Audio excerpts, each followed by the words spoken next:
طواف کعبہ کا رکنا یا مسجد نبوی کا زائرین کے لیے بند کرنا یا حجاج کے لیے طواف کعبہ کا روکنا شرعاً کسی بھی حوالے سے یہ جائز نہیں ہے۔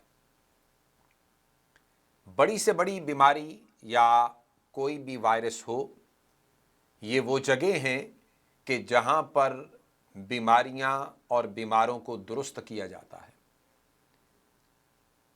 اسٹیرلائز کرنا جس کا آپ نے ذکر کیا، دیکھیں اس حوالے سے وہ تمام قسم کے سد باب کرنا، اس میں شرعاً کوئی قباحت نہیں۔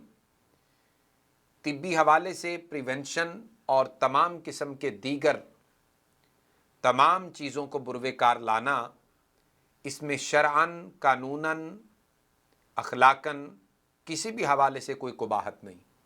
لیکن طواف کعبہ کا روکنا، مسجد حرام کے اندر نمازیوں کی بندش، روضہ رسول پر زائرین کی بندش یا مسجد نبوی میں جانے سے روکنا، یہ شرعاً قطعاً جائز نہیں ہے۔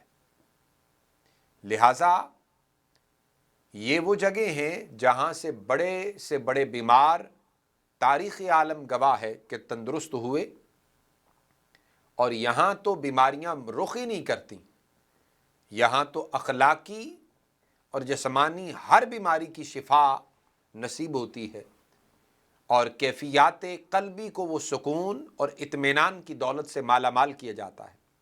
لہٰذا میری ریکویسٹ ہوگی صاحبان اقتدار سے، سعودی گورنمنٹ سے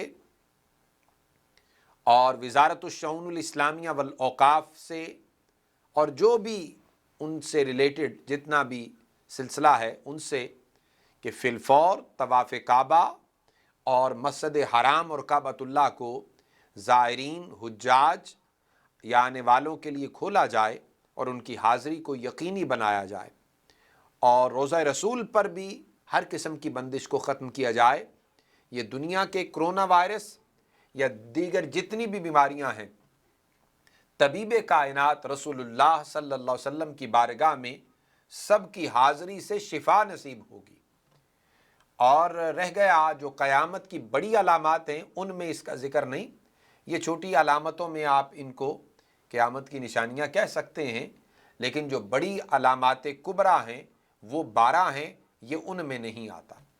تو بہرحال کسی بھی قسم کے خطرے کے پیش نظر جو بیماریوں سے ریلیٹڈ ہے، طواف کعبہ کا بند کرنا یہ شرعاً جائز نہیں ہے۔